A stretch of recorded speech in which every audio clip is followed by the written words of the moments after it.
Hello, Patriots. This is JR, and I'm joined by Kirk this evening. How's everything going, Kirk? Oh, it's going good, man. I'm getting real excited because it seems like we're getting close to the public release of FISA coming out. We've all been waiting for it. Congress is calling for it. Sarah Carter's calling for it. It's getting a lot of public heat now. Down, boy. Down. Down, boy. You're not You're not the only one, Kirk. There are a lot of us involved in the Great Awakening that want this to come down the pike soon. We already know the information contained in it, but we can't wait for the general public to find out what we know too. Yeah, man. I think people are going to lose their shit when they find out the degree that the Obama White House went to, so they could surveil the Trump campaign in the 2016 election. It could really be explosive. I'm not so sure this is the thing that will be really explosive to the Democratic Party. I think right now it is being used like Patton's fake battalion during World War II, forcing them to waste ammunition they have in reserve for the blue wave. I think inevitably they will force Hillary Clinton to fall on the sword or have some low-level lackey that was part of her campaign do it for her, so she could claim plausible deniability regarding the Steele dossier. And then the rest of her party will all, like hungry sharks, circle her rotting carcass. I kind of can't wait for that, actually. And feed on her while distancing themselves from what she did in a last-ditch attempt to save themselves from catastrophic losses in the midterms.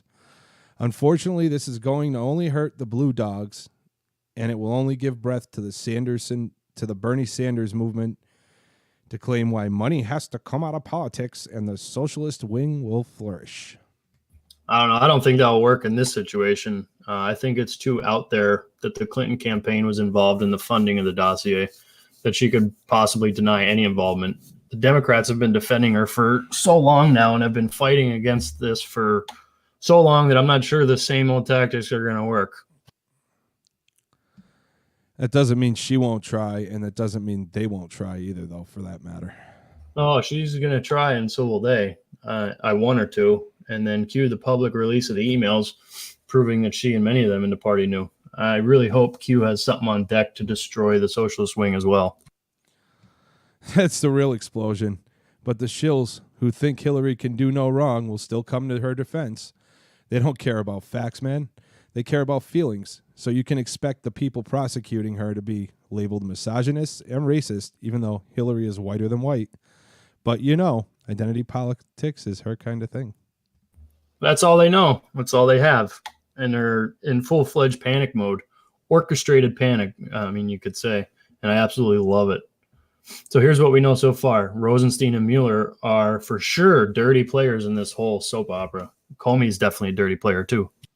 Along with Rosenstein's wife, Weissman, Bruce Orr, Nellie Orr, Peter Strzok, Lisa Page, the entire pro-Clinton Special Investigation Unit. In fact, nothing about this investigation is clean. It goes right to the top, to former President Obama. Furthermore, it proves that Obama had no regard for American democracy. Neither did his administration or the Clintons, for that matter. They're all self-serving. They're all narcissists. And why do you think Obama is still trying to grasp on to the Trump economy as his own? Well, because he's a total narcissist. Hello. We must remember that when I came into the White House, the economy was a mess. A mess. I had to fix, and I think we did a pretty good job of it. Donald Trump can't take all the claim for this. He makes me sick. How did you ever even vote for him? I'll never live that down. As I've said on many occasions, it was a regrettable mistake. I was a sheep, but now I'm awake. So, judging from Q's latest post, I'm taking it Alex Jones may be a black hat. What do you think? Well, I used to listen to Alex many moons ago. Then he got a little too outlandish for me, as I've said before. Almost like he would pepper in some ridiculousness into the intel he was receiving from his source in the Mossad. Yeah, Q has been alluding to the fact that the Mossad, which is Israeli intelligence, is working for the cabal. And what's with Corsi? The picture Q shared the other day showed Corsi with a group of people in Poland, I believe, And one of the people he's pictured with is Mel Rockefeller. And as I was doing research, I found a letter that Mel Rockefeller penned to Generals John Kelly and Mattis, pleading with them to keep Trump under control and pull him back from his support of Israel. I wonder why. Well, it seems like they're trying to blockade Trump from building up the Israeli government to overthrow the Mossad. I mean, on the surface, if our intel agencies had control of our government, what's to say it's not the same in Israel? I'm starting to understand this whole tie in between Corsi and Jones and the anonymous insider that wrote the op-ed in the New York Times. So what's your perception? Well, they use people like Alex Jones and Jerome Corsi to suck people into the conspiracy cult.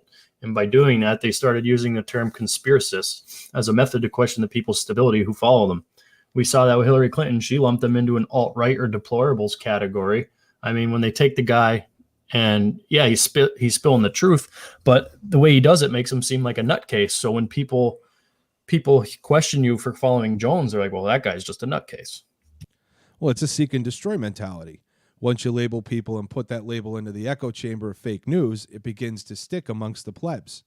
Now, when I say plebs, I'm obviously talking about the people who aren't awake. They're the people that just hear it and think that everything the media says is true.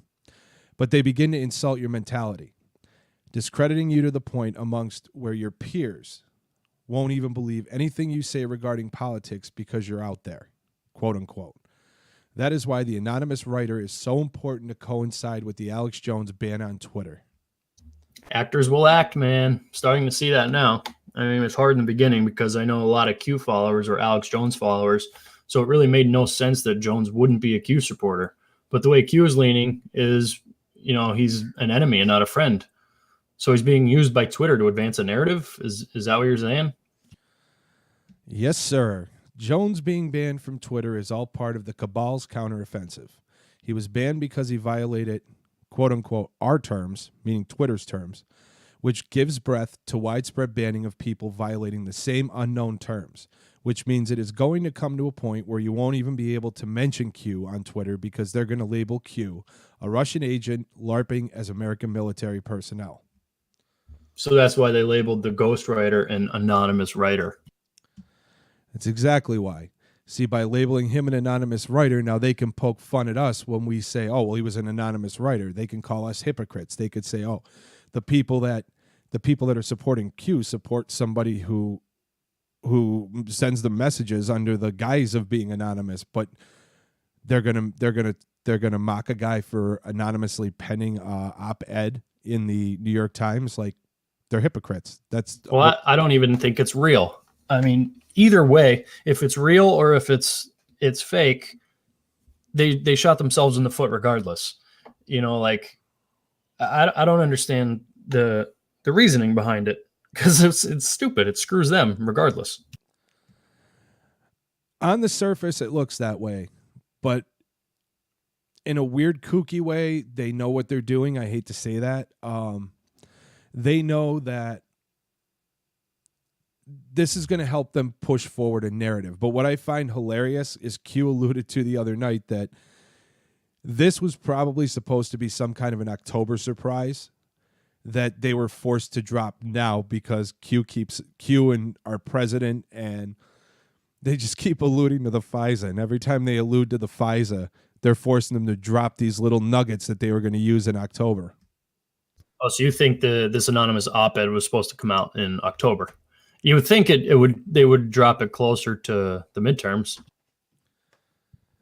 I think the whole Alex Jones ban on Twitter and the op-ed were supposed to come out in October. This was going to be their big October strike, and I think they were forced to use it early because they're trying to steer away from the FISA being unredacted publicly. Well, you know it, I know it, and they know it. I mean, the enemy follows Q just as much as the Patriots do, so they know it's coming. I mean, they're shitting in their pants. They're in panic mode, and they're going to do everything they can. And, oh, man, poor Kavanaugh, what he had to go through this week. Like, what a friggin' circus. Yeah, before we get to Kavanaugh, though, let me just say this. So, you remember a couple of weeks ago when Q posted Red October? Yeah. So Red October can mean two things. So anybody that's ever seen the movie The Hunt for Red October knows it's a movie about a submarine that's basically in arrest, I believe. And it supposedly is nuclear capable, and they're trying to hunt the submarine down to prevent World War III. So originally I thought maybe he was alluding to something like that maybe happening in October, but I think what he was trying to tell us was that blood's going to be shed in October. More like it's going to be a blue September, because they're going to waste all their freaking ammunition in September, and then we're just going to start dropping bombs in October, right close to the midterms, so that it's fresh in everybody's mind when they go to vote, so that every Trump supporter that might be asleep right now, that might be unawake and, you know, might be thinking, oh, well, this guy's out of his mind, I'm not going to vote for his candidates, is going to wake up and realize what's really going on, that Trump's a true patriot, and that what he's doing is he is saving this country and pulling it back from the brink of where it was headed.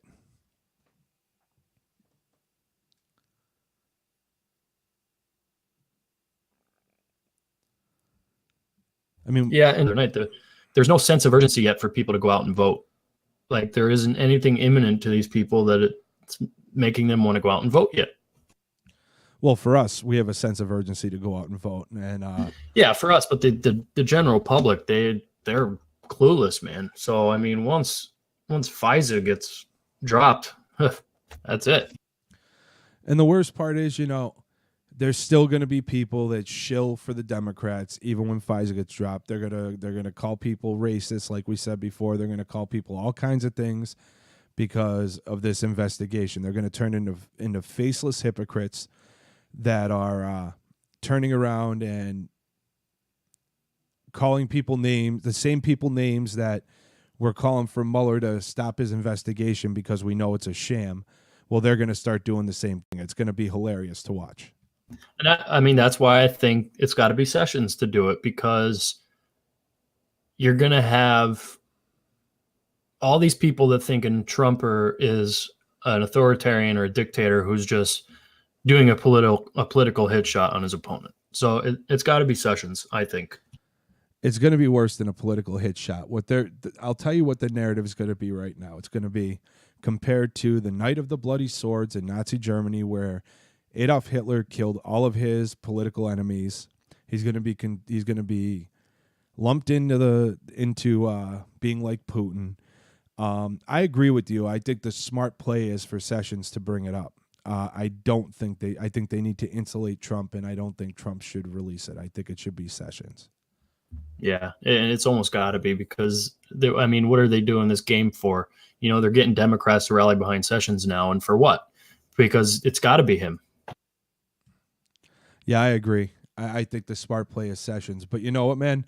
I watched that Kavanaugh hearings, or not watched it. I listened to it while I was at work, and I'll tell you what, some of the grandstanding by some of these ridiculous human beings sitting on the left side of the aisle, oh my, I just wanted to throw up. I couldn't take it anymore. I mean, Cory Booker. Yeah, it was disgusting. Cory Booker, of all people, like, come on. I mean, I'm not a fan of the guy. I think like he always won. He always looks like he's ready to cry. Like, I don't get him. I don't get the guy. What do you think of Cory Booker? I think he's a big pushover, and he's trying, like, he claims he's Spartacus. Even Anderson Cooper kind of put him in his place, because everybody realizes that he made the Democrats look like idiots. He made it seem like he was going to declassify these emails and break the law and look like a martyr and just be the hero, when in reality they were already released and they were already declassified to the public. So it blew up in his face and made him look like a complete moron. Oh, that was Mama Dukes in the background. She got really excited, didn't she? Oh, yeah. How you doing there, Kathy? She stepped away for a minute, but she just had to throw in her martyr comment. I liked it a lot. But that's true. Like, that's exactly, you know, Cory, listen, it's been said widespread across the media, and they're not far off. Cory Booker's trying to run for president in 2020. You know, so is Kamala Harris. You know, every single person that was part of his I am Spartacus moment. Now, first of all, did you notice something about this I am Spartacus moment? Like, so he's expecting people on the left to rally behind him because he was a bad boy because he disobeyed the laws of the Senate. Well, you know, I personally think that Mitch McConnell should make an example of him. Absolutely. Even though it was already released, but the public didn't know that, he made it seem like he was being a rebel and breaking the law. Right. So he should totally be expelled. He can't get expelled, man. It takes a 2/3 vote for him to be expelled. But I think they should censure him or do something to punish him for what he did. You know what I mean? I mean, he needs some. You know, and that's a problem today. Is people there's no consequences anymore for actions, and I can't take that with society. Well, today. I think the action in itself is disciplinary enough because it made him look like a fool, even to the Democrats. So, I mean, did he do it? Yeah. Did he look stupid doing it? Absolutely. So, I mean, do we really need to punish him? Because it's doing nothing more than just hurting their own party anyway. Yeah, that's true. I'd still like to see some kind of consequence on the Senate side for what he did. You know, I mean, even though he's in the back room, Chuck Schumer's probably shaking his hand while he's crying tears of joy. But shaking something. I don't know if it's sand. Yeah, there you go. Yeah, the other day I listened to some of the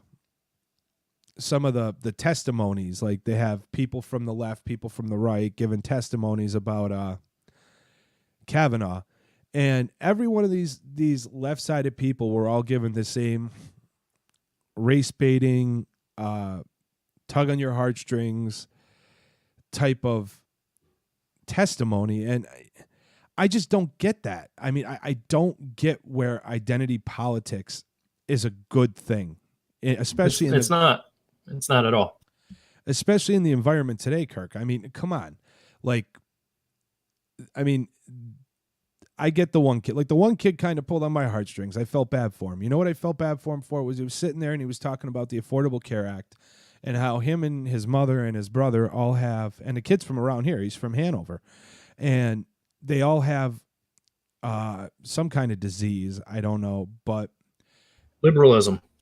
No, I'm not going to make fun of him because the kid, it took a lot, dude. The kid was like 13 years old. Like, I give the kid a lot of credit for what he did. But what I didn't like is it's an example of people that have been brainwashed into believing that their only way out, their only way to be saved from being shunned by the health insurance companies, which are under the control of the cabal, mind you. You know, look it up. But these people from being shunned because they have pre-existing conditions. Like, come on, really? Like, do you not understand what Trump wants to do? He wants to open up state borders and allow health insurance companies to compete for business across states. That will drop prices alone. That will end pre-existing conditions. Yeah, absolutely. I mean, for anybody to actually look into this, they would see what he wants to do. And how could you not want to get behind it? It makes no sense that instead of these people doing their own research and looking up the policy or the bills he wants to enact, they just listen to what the Democrats tell them. They really do. And, it's sad because people are being brainwashed. People are being mind melted. And it's tearing this country apart. And I'm going to be very honest with you. I'm not so quite sure that we're going to come back from where we are even after all this stuff drops. I don't know if there will actually be a mass exodus away from the Democratic Party. Well, and that's the thing. I mean, after all this comes to light and everything comes out, the sex trafficking, the child trafficking, the collusion, the FISA, everything, like, this country could completely implode on itself. Nobody's going to trust a politician ever again. There may even be a civil war out of it. We don't know how the people are going to react. I don't know if there'll be a civil war. I definitely think there's going to be a group of people that aren't going to be able to accept it, and those people will be socialists.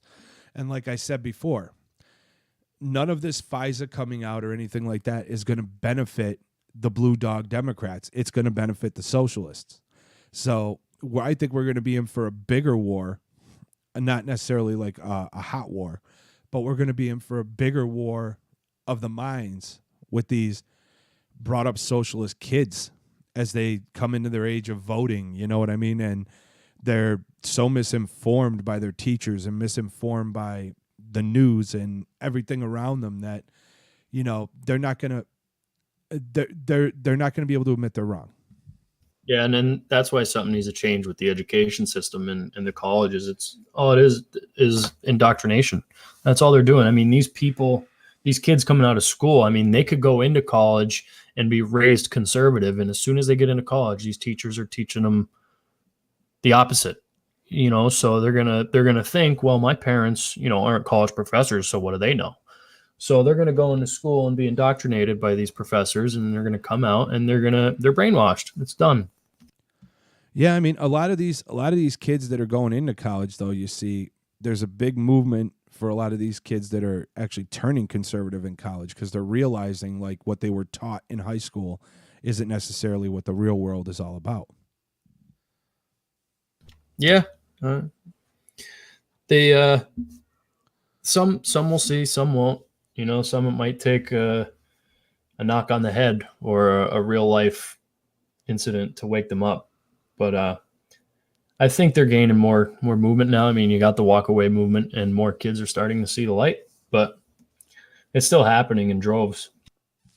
It really is. It really, really is. And I honestly, what I pray for is I pray for the youth of America to wake up. I'll tell you something. So with this whole thing that's going on with the Catholic Church, with the priests, the pedophile priests in PA, and now they're investigating in New York and New Jersey as well.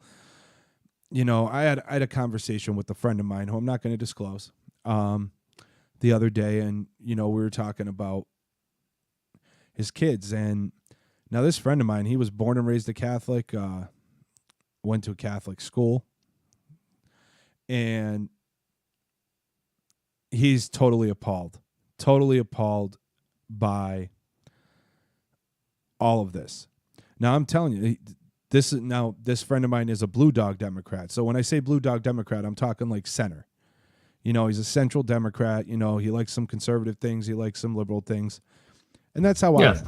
That's how I am. You know what I mean? I mean, I do like some liberal things. You know, I think we should help people out if we can do it as a government without imposing taxes on the majority of the country in order to do it. And that's where I differ from the far left movement, who thinks that we should just tax everybody and give it all to the poor. Like the far left movement wants to be a modern day Robin Hood, and it just doesn't work that way. But not for the people, for themselves. That's exactly true. And they're not going to steal from the rich. They're actually going to steal from the middle class, who is now actually since 2015 considered a lower class. You know, the middle class isn't the middle class anymore. I mean, if you make less than $50,000 a year, you're pretty much considered poor in this country. Yeah. And we're starting to come back from that now with President Trump in office. But, you know, we still got a little ways to go to get back from that. I think so, man. I really do. So, what do you say we talk a little bit about preparing people for the coming storm here? So, it's not like a snowstorm, folks. We're not telling you. Get your umbrella. Get your umbrella or your snow shovel. One of the two. Eggs, milk, bread, water. You definitely want to have some kind of condiments because we don't know what we're going to get hit with. There could be rolling blackouts. Actually, this past week, I believe the cabal attempted a couple blackouts locally because they were all over. We had one here a couple days ago in the morning. It blipped. There was a ton of outages scattered all over the East Coast, and the Xbox Live servers are still. I mean, they're still down, some of them. Wow. Even AT&T, like you and I were talking on the phone the other day, and my AT&T was all messed up, and Verizon was all messed up. Like, people were having trouble, like, making phone calls. Like, I mean, that's the degree of connectivity that we have with these sinister people, that they can basically, they get it. They got us addicted to the cookie, but now they're trying to shove the cookie down our throats, and some of us don't want the cookie, so they're going to take the cookie away. Yep. And, you know, you got to remember when the lights go out, just remember it's the good guy. That's true. Now, what I really want to do, believe it or not, is I actually want to get a track phone because track phone, I mean, yeah, it still bounces off cell towers, but regardless, it's not as traceable as your iPhone. It's not And as. another thing, I mean, everybody, all you guys out there should really, really adamantly be protesting these 5G towers to go up in your areas. They are terrible. I don't know if you've done any research on them, JR. No, enlighten me. I haven't heard anything about this. Well, I literally just saw a video yesterday. A woman, it was in California. They disguised these 5G cell towers as palm trees, right?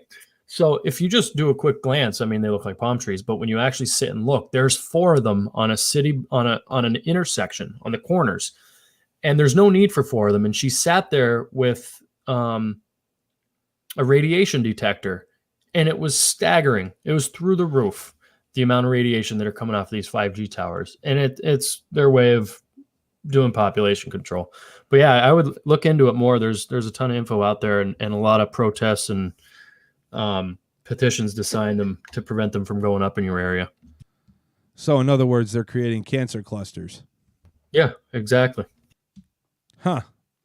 There's a lot of literally the woman was sitting in her car with a meter and showing the radiation levels coming off of these towers right in the street. There's a lot of people dying from cancer today, mysteriously too. My uncle was one of them. My uncle mysteriously got lung cancer at age 68, and the guy hadn't smoked in 30-some years. You know, like nobody knew where it came from. I have a qualm with cancer. How do you even know you actually have cancer other than the doctor tells you, right? I mean, you could not even be sick.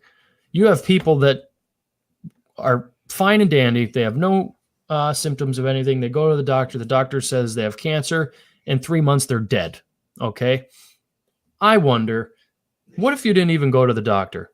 You never went to the doctor. You never found out you had cancer. Do you think you would have been alive in 3 months? We don't know. But is it very possible that it's part of population control and they could tell you have cancer and then they actually make you sick? They give you all this radiation. They give you all this treatment, and it's a big crock of bullshit. You know, I'm a very big advocate on diet, and I think your diet can have a lot to do with preventing cancer. I agree, man. One of the pacts me and my wife made with each other was that, you know, if either of us ever did catch the C word, no chemotherapy. Basically, seek out natural solutions. Yeah, diet, man, because it's simple science, and it really is as simple as that. Cancer feeds on sugar. You deprive your body of sugar, you starve it.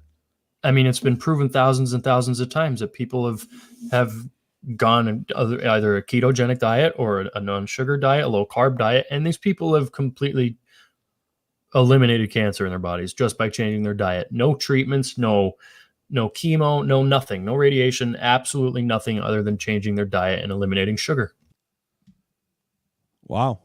And then there's some information for you, folks. Think about that. And no, we're not vitamin salesmen like Alex Jones, and we're not going to try and tell you to go out and get meat dehydrators so that you're ready for when the end of days comes.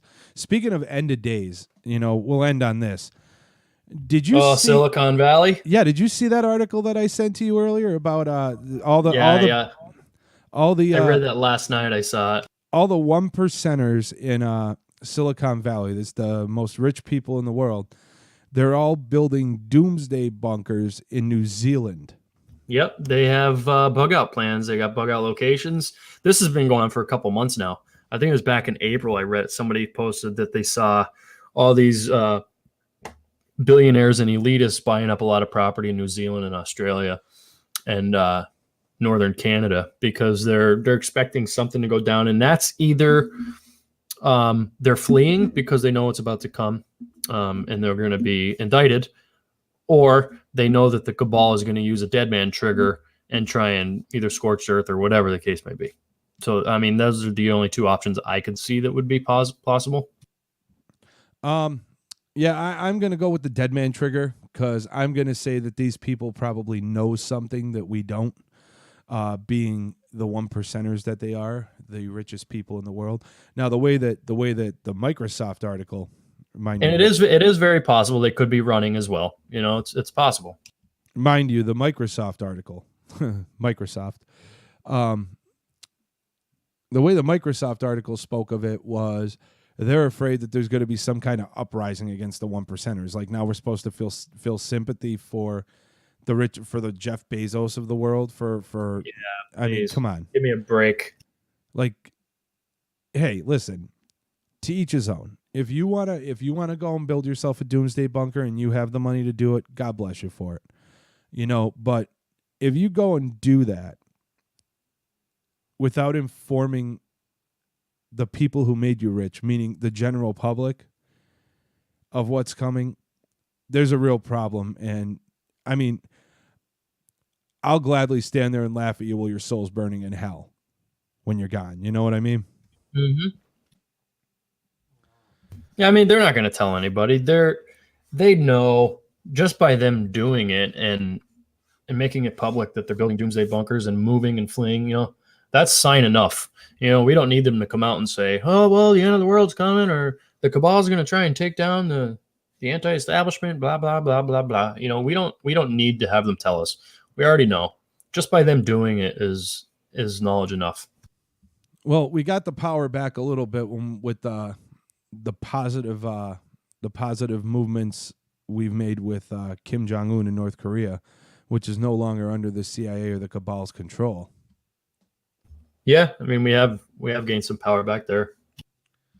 And they were supposed to be the stage, North Korea and Iran. And now you told me earlier about something with Iran's running to Europe for money. Yeah, they're asking for help. Of course they're asking for help. And when will Iran just realize that Trump wants to help them, not hurt them?